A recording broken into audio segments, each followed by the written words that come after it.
Ladies and gentlemen, his soul chose you. It won't always start with flowers, perfect timing, and smooth words. Sometimes it starts with a strange sense of familiarity, like you've known him longer than the calendar says, like your spirit recognized something before your mind could explain it.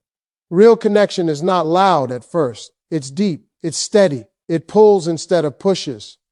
Here are 8 deep signs you'll feel when the connection is soul level, not just emotional, not just physical, but spiritual.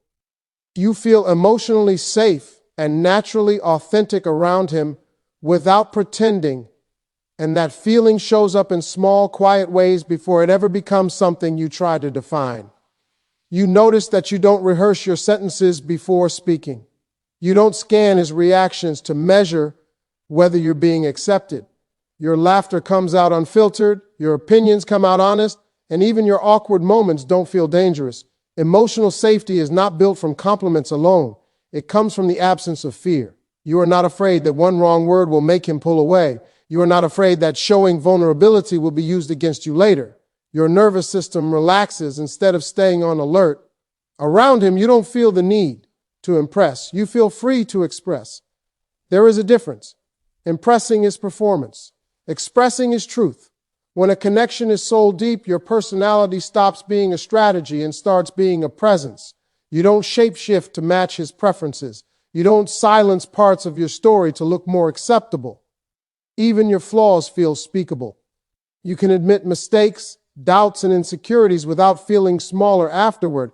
Instead of feeling judged, you feel understood. This kind of safety also means you can say no without fear of punishment, and say yes without fear of being taken for granted. Your boundaries are heard, not negotiated down. Your emotions are listened to, not dismissed as overreactions. When you're quiet, he doesn't force noise. When you're expressive, he doesn't withdraw. Emotional safety allows your full range to exist. You also notice you're not exhausted after interactions. With most people, pretending is tiring. Wearing a social mask drains energy. But when authenticity is welcome, connection becomes energizing instead of depleting. You leave conversations feeling lighter, clearer, more like yourself, not someone you were trying to be. There is also a steady acceptance in how he responds to your truth. Not agreement every time, but respect every time. You're allowed to think differently, feel deeply, and speak openly without being made to feel difficult or dramatic. That acceptance creates trust, and trust creates emotional permission. You stop guarding your inner world so tightly and start sharing it naturally. Your real voice shows up, your real humor shows up, your real concerns show up, and nothing inside you feels like it has to hide to stay connected. Conversations quickly move from small talk to deep, meaningful subjects, and it happens without force or awkward transition. You might begin with ordinary topics, but somehow the dialogue keeps opening into more personal territory. Instead of staying on safe scripts about daily routines and surface preferences, you find yourselves talking about fears, turning points, values, regrets, purpose, and the lessons that shaped you. The exchange feels less like passing time and more like discovering layers. There is curiosity behind the questions, not interrogation, a real desire to understand how the other person thinks and feels. You notice that pauses are not uncomfortable. Silence doesn't pressure either of you to fill space with meaningless chatter. Silence becomes part of the rhythm, like breathing between thoughts. That comfort with quiet often signals depth, because neither person is trying to perform or entertain. Both are trying to connect. When words come, they carry weight. They are reflective, thoughtful, sometimes vulnerable.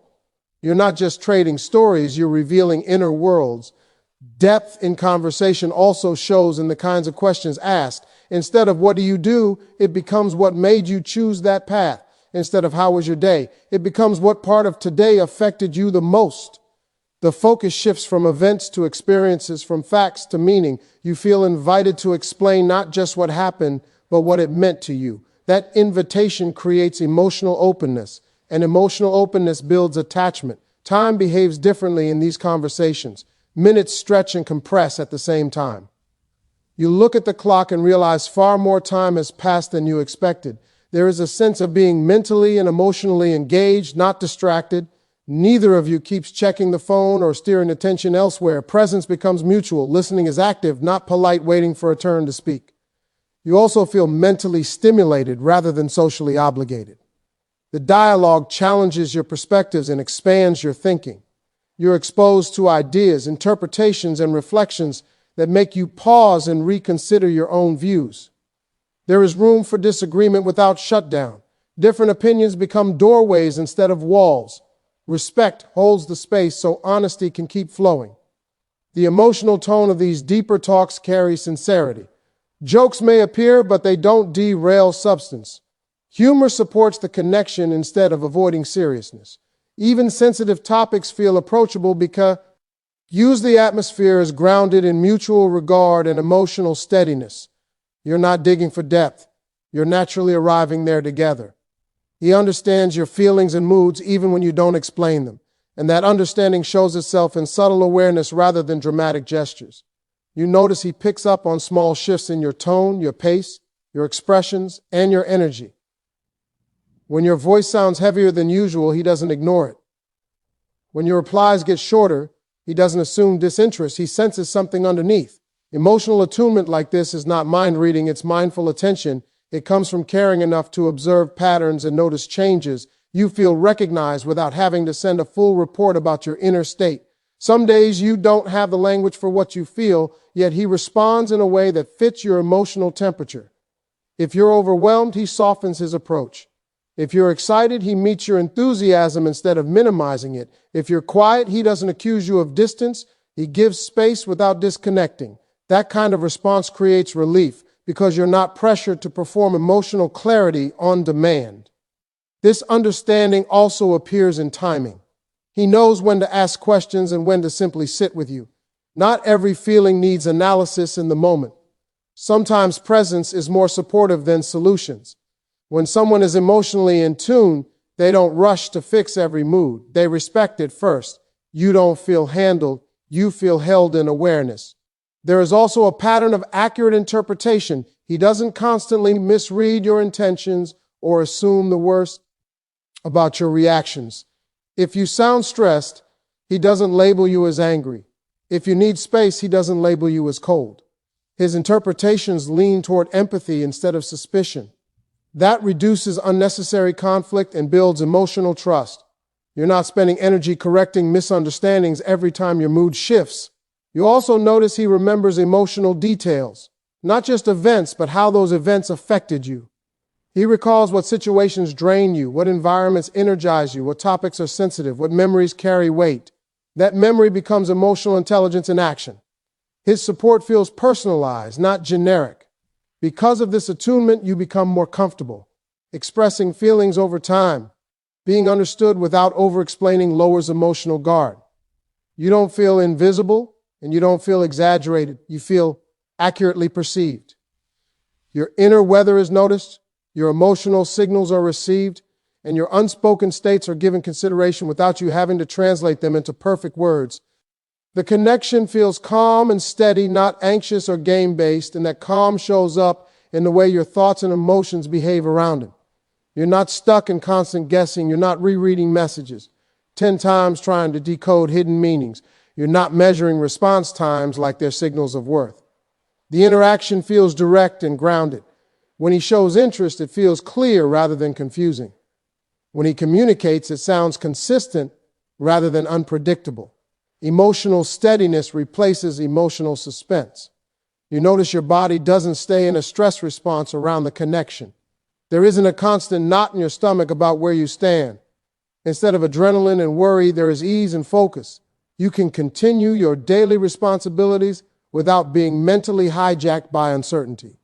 Real connection supports your stability. It doesn't disrupt your peace every day. The bond feels like something you stand on, not something you chase. There are no manipulation patterns driving the dynamic, no intentional disappearing to create desire, no strategic jealousy tactics, no silent treatments designed to gain control. Communication may not be perfect, but it is sincere. When space is needed, it is explained rather than weaponized. When interest is shown, it is not immediately withdrawn to maintain power. The absence of emotional games creates emotional safety. Consistency becomes more noticeable than intensity. Grand gestures are less important than reliable behavior. He shows up when he says he will. He follows through more often than he excuses. His tone does not swing wildly from hot to cold without reason. Predictability here does not feel boring, it feels trustworthy. You're not addicted to emotional spikes, you're supported by emotional reliability. This calmness also affects conflict moments. Disagreements do not instantly threaten the entire bond. You don't feel like one mistake will erase everything. The conversation stays focused on the issue instead of turning into personal attacks or withdrawal contests. Stability holds even when tension appears. Repair is valued more than victory. You also don't feel pressured to compete for attention or prove your worth repeatedly. Interest is not treated like a scarce resource you must fight to keep. Mutual care is expressed openly enough that you're not forced into performance. You're chosen through clarity, not confusion. The rhythm between you feels balanced, not rushed forward, not pulled back, moving with a grounded emotional pace that keeps your mind clear and your heart regulated. Being connected to him pushes both of you toward personal growth and maturity, and that growth does not come through pressure or control, but through influence and example. You start noticing that your standards rise naturally. You become more aware of your habits, your reactions, and your choices. Not because he demands change, but because the connection makes you want to show up stronger, wiser, and more emotionally responsible. Real growth in a deep bond is inspired, not forced. It feels like being called upward rather than being pushed forward. You find yourself reflecting more on your patterns, how you communicate when upset, how you handle disappointment, how you express needs. Instead of defending every weakness automatically, you begin examining it. Accountability becomes easier to accept because respect exists in the space. Correction does not feel like humiliation. It feels like alignment. When feedback comes, it is delivered with care, not superiority. That tone makes improvement feel possible rather than painful. He also demonstrates growth behavior himself. He listens when confronted instead of shutting down. He adjusts when something matters to you instead of dismissing it. You see effort, not stubbornness, as identity. Watching someone take responsibility for their impact makes responsibility feel normal instead of threatening. Mutual maturity grows through modeled behavior more than spoken advice. The connection challenges comfort zones in constructive ways. You may feel encouraged to speak more honestly, set clearer boundaries, pursue delayed goals, or heal unresolved emotional wounds. Avoidance becomes harder to maintain because the relationship environment supports truth. You're not allowed to hide behind excuses as easily, not through force, but through clarity. Awareness increases, and awareness invites change. Growth also appears in emotional regulation. Reactions become more measured over time. Instead of escalating every misunderstanding, you learn to pause, interpret, and respond. The bond becomes a training ground for patience, empathy, and restraint. You begin choosing long-term understanding over short-term emotional release. That shift is maturity in motion. You also notice that progress is mutual, not one-sided. You are not the only one stretching, learning, or adjusting. He is also refining communication, deepening empathy, and strengthening character. The relationship becomes a shared development space rather than a comfort shelter. Support and challenge exist together in balance. You feel encouraged to evolve, expected to grow, and strengthened through being known while still being invited to become better than your previous self.